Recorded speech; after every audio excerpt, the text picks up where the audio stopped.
Ready?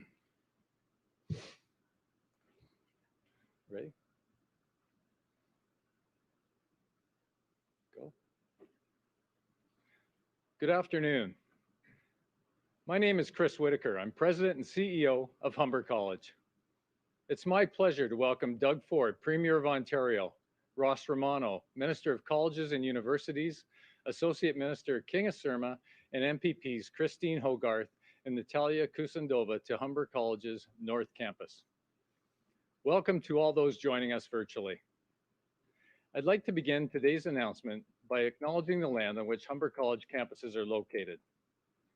Humber is located within the traditional and treaty lands of the Mississaugas of the Credit, known as Adobagok, the place of the alders in Michi-Sagi language.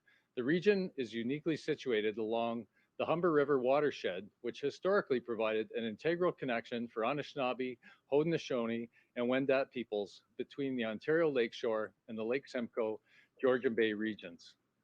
Now home to people of numerous nations, Adobagok continues to provide a vital source of interconnection for all. In February 2020, Humber had the privilege of hosting the Premier, Minister Romano, and our local MPPs for an announcement about the province's new nursing education policy. That visit to our simulated patient care suites was one of the last events we had on campus. Just a few weeks later, we had to close the college due to the global pandemic. Over the summer and into the fall, we worked to safely reopen for the critical in-person education required for so many on the front lines in the fight against COVID-19, including those in health and long-term care. Today's announcement highlights the progress made with the new nursing education policy. The need for high-quality nursing education has never been more apparent. Humber is a leader in degree education in the Ontario college sector. In fact, 1/4 of all students enrolled in a degree program at an Ontario college study at Humber. As we will hear in a few moments, we are looking forward to adding to our degree program offerings and to continue preparing students for their future through our signature polytechnic mix of career-focused theory and hands-on learning. Before I turn it over to the Premier, I want to thank all the Humber faculty and staff who continue to support our students across our physical and digital campuses during these challenging times. Premier, over to you. Well, thank you, Chris. Well, good afternoon, everyone, and thank you for that introduction, Chris. It's always great to be home right here in Etobicoke at Humber College. The folks who work here are my friends and neighbors. They're some of the unsung heroes of the pandemic. They're working their backs off day in and day out to train the next generation of workers for the in-demand jobs, the jobs of the future. I'd also like to give a shout out to my all-star Minister of Universities and Colleges, Ross Romano.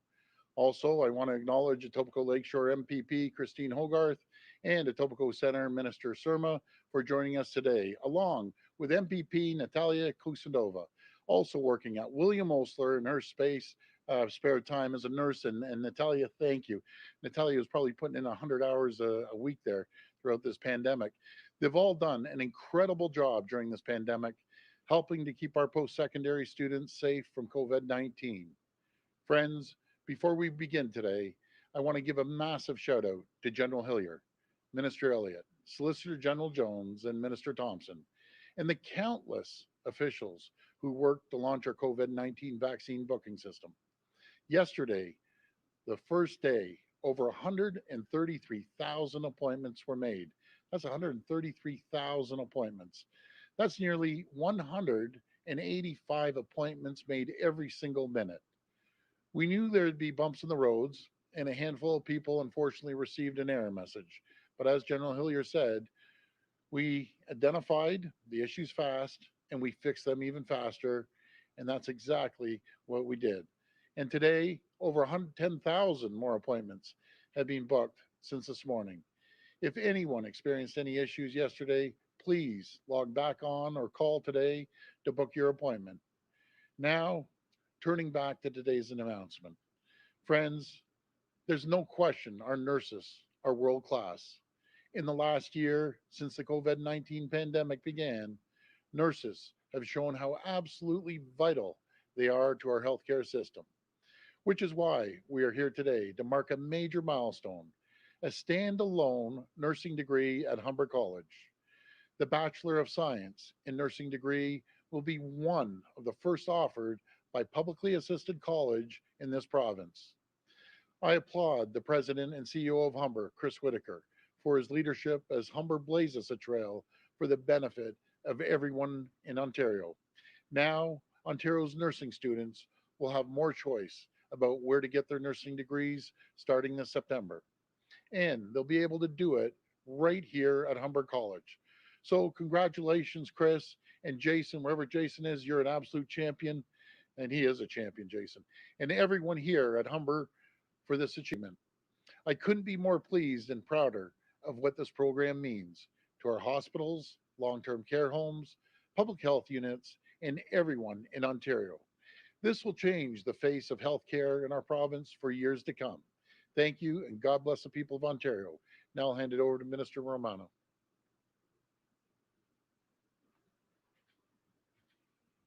I'm going to play this game again. I'm going to drink the one on the right, just to be clear. I'm going to tuck it to the side. I tend to go through a lot of water. Good afternoon, and thank you so much, Premier Ford, for the introduction. Today is a historic day in Ontario. Since the collaborative model for nursing education was created in the year 2000, Ontario's publicly assisted colleges were only able to offer a nursing degree in partnership with a university. But if the past has taught us anything, it's that through innovation and flexibility, we can improve the way we educate and train our workforce. It was over a year ago, the Premier and I were here at Humber College, and at that time, we spoke at length with President Whitaker and his whole team about Humber College's nursing program. He told us that all 4 years of the program was delivered and taught on Humber's campus. However, to formally give the degree to students, they had to pay a fee to the university in New Brunswick, and students would receive a degree from that university in New Brunswick. Humber was only one of many colleges across Ontario that offered parts of a nursing degree in collaboration with another university. We recognized the amazing work our universities do in training nurses and other professionals. However, we know that our colleges have been and remain able to deliver high-quality nursing education, and empowering them to do so will make it easier for prospective students to access training in their own communities. That's why last year I announced that we were moving forward with allowing colleges the power to grant nursing degrees. And we are so excited to be here today at Humber College again to announce that as of March 4th, 2021, Humber College has officially been designated by the government and the College of Nurses of Ontario to offer standalone nursing programs.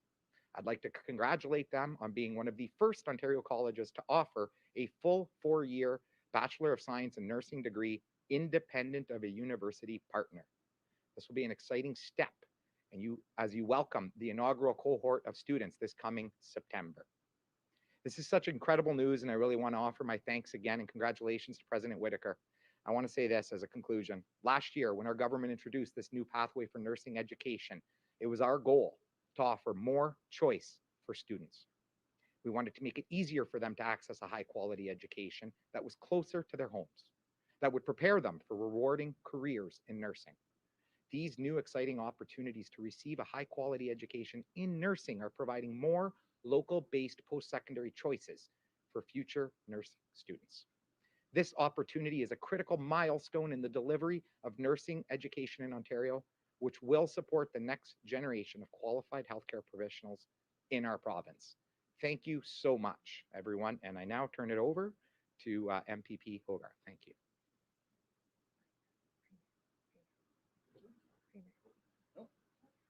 He's turning over to me. Anyways, now I see Jason. My apologies.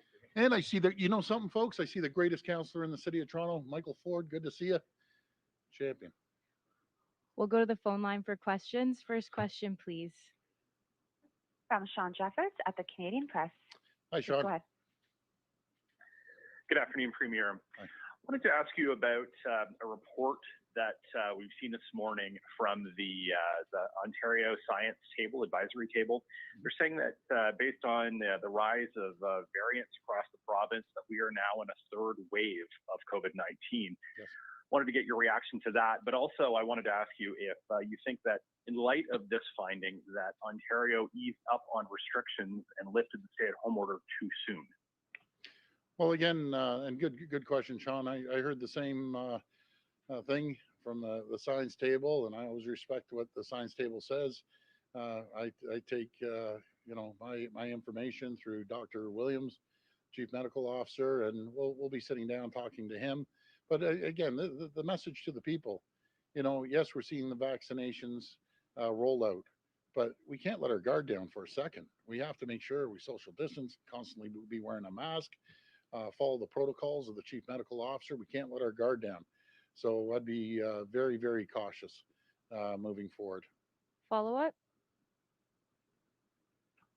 And Premier, I also wanted to ask you about the NESI change in guidance when it comes to the AstraZeneca shot and how that might impact the vaccine rollout. They're now saying that seniors 65 and older can get this shot. What's that going to mean for Ontario's vaccine rollout? And will it mean that 65 to 80-year-olds can now get the shot in pharmacies and at doctor's offices? Sure, Sean. So, we're going to fulfill the commitment with the people that have already registered. But, when we get a change of direction from the feds, which is NACI, and they're changing and moving the goalpost, I can't begin to tell you the logistics behind it. It just messes everything up, to be very frank with you. It's good news that they can go older than 60, 65. But man, we have everything set up, we get everyone lined up, and all of a sudden, without notice, today, now we can move the goalpost again. So now we have to change everything. It's not easy. I'll tell you that, and I give all the credit to the folks out on the front lines, trying to constantly be playing catch up on these goalposts that are being moved. But we'll deal with it. We're going to make sure we commit to finishing off everyone from the 60-65. We're hoping we're going to get more AstraZeneca. Again, I couldn't give you an exact date. I hear maybe next week or maybe not. Possibly in the middle of April, we're going to get it. Like, how can you run a system when you don't know your supply is coming 100%? I'll be very frank. You hear a little frustration. It's not my frustration. It's the frustration of the people on the front line, constantly you know, trying to move and read and react immediately. So we'll get there. All I need is more vaccines from the feds. That's what it comes down to. Next question. From Laura Stone at the Globe and Mail. Please go ahead. Hi, Laura. Hi, Premier. Just on vaccines, so the province's high priority list for healthcare workers includes massage therapists, naturopaths, and chiropractors. And we know that York Region is now moving to vaccinate these people at the same time as those who are 80 and over. So how does it make sense for the province to be not even finished those over 80 who are the most vulnerable and giving shots to these groups before those in their 60s and 70s? Yeah, good question, Laura. Our direction always, let's make it a priority. We have 34 public health units, all kind of going at a different pace. Some are more efficient than others. But I encourage every public health unit, let's make sure we get 80 plus over before we get to anyone else. And I'm sure if you went to a massage therapist and said, do you have an elderly parent? Do you have grandparents? Are you going to give up your shot for your elderly mother or father of 80? I would say 100% of the people, no matter who they are, would say yes. So, folks, let's just get the 80-year-old plus done, and then we'll move to the next stage. But I agree with you, Laura. You can't justify it. So let's start moving. I'll talk to the public health officer out in York and ask him what the rationale is. And by the way, he's a great public health officer out there. That guy's moving like lightning. Follow up? Right, except this is your own government's list. Like these workers, these high priority healthcare workers are on your government's vaccination list. They're supposed to be at the same time as the over 80. So are you going to be changing this and move solely to age and the highest risk? I mean, he says he's just following what the provincial guidance says. So are you going to be revisiting this? Well, something, and there's a lot of smart public health officers out there, but let's just think this out for a minute. Who are you going to prioritize? And God bless the massage therapists. We need them, and they're great folks. But prioritize 80 plus. Now let's make sure we take care of them. They're the most vulnerable. 70 is the most vulnerable, so on and so forth. But I'm encouraging every single public health unit take care of the most vulnerable, the PHUs, and then we'll get to the massage therapists and get to everyone else. So that's my advice. Next question. From Lorenda Redikoff at CBC. Please go ahead. Hi, Lorenda. Hi, Premier.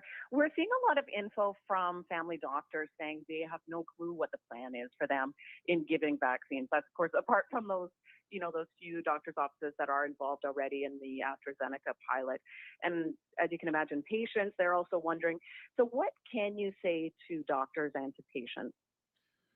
Well, what I understand through General Hillier and through the Minister Jones and Minister Elliott, they've been communicated to through the OMA.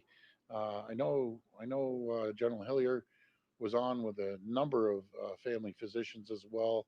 And as soon as we get more vaccines, we'll be able to start distributing all through the family physicians. And AstraZeneca is one of them. And as you know, we do have a pilot project into three regions, be it Toronto and Windsor and over in Kingston, in Doc's offices. So as soon as we get more vaccines, we'll be able to start rolling them out to the doctor's offices. But I want to give a shout out to all the family physicians out there that have actually went into mass vaccination centers, volunteering their time, putting needles into people's arms. And there's just endless stories of the great work they're doing. So really what it comes down to, more vaccines. Follow up. On a different topic, what are you hoping for from today's Supreme Court case looking at your mid-election cuts to Toronto's council in 2018?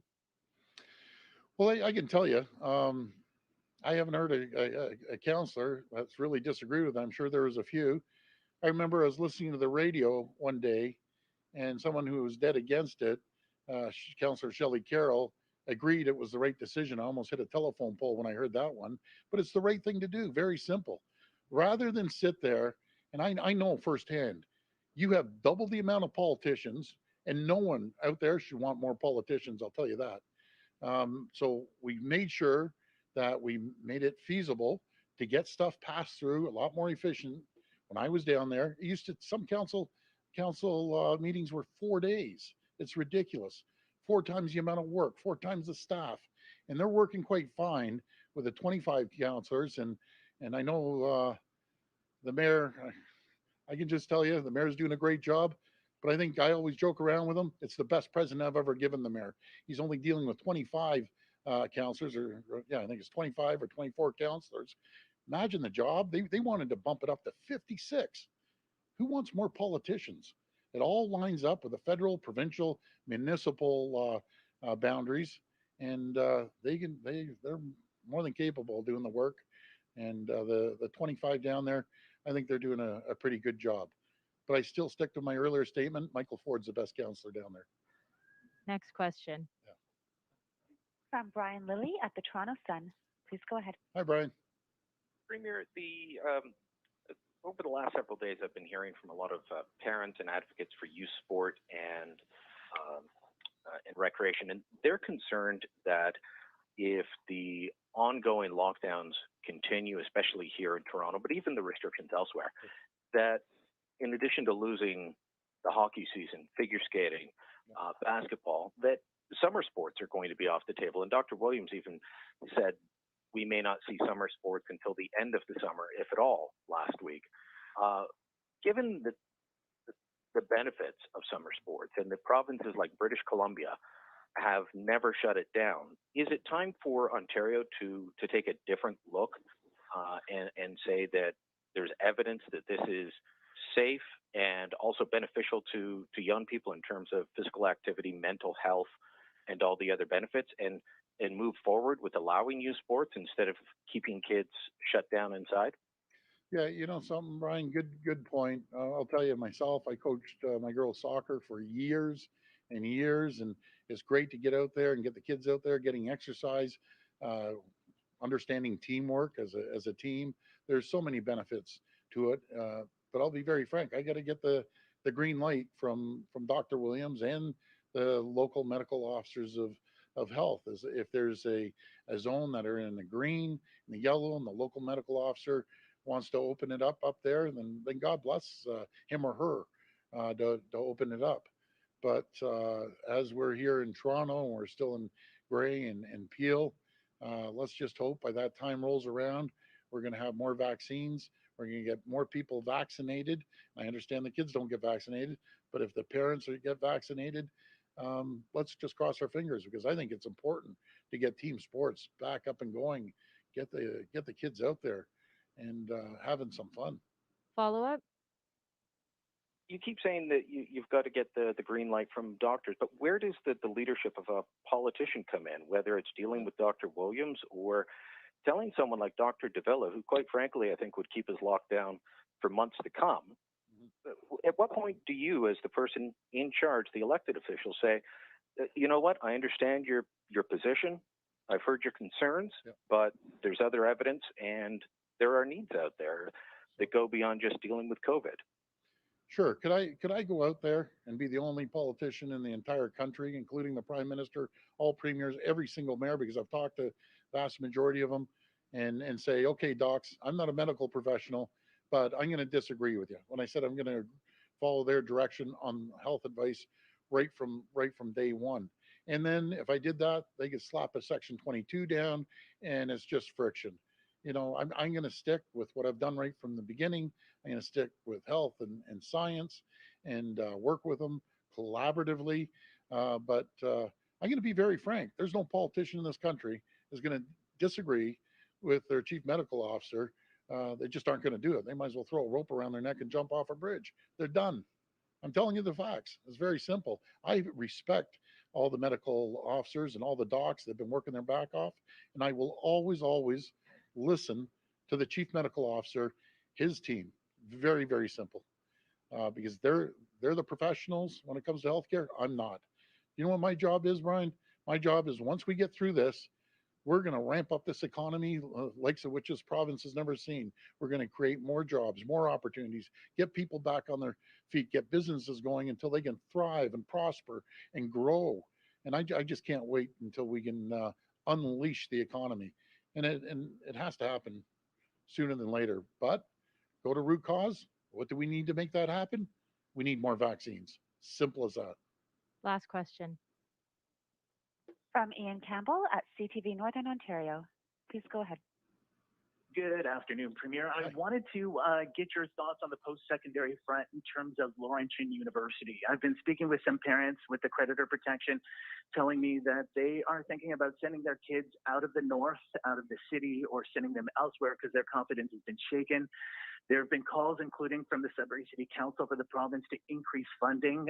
Wondering where your thoughts are on the situation, and at what point does the government step in to ensure the school's survival?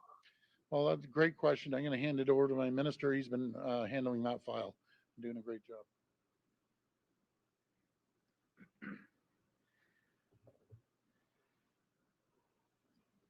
Thank you for that question, the opportunity to respond.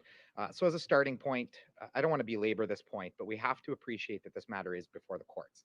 CCAA, creditor protection, is a court proceeding in the Superior Court of Justice on Ontario. There is a mandatory mediation process that is a part of this that all the parties must follow. As part of mediation, it cannot be discussed. It cannot be, we cannot talk about the details of that.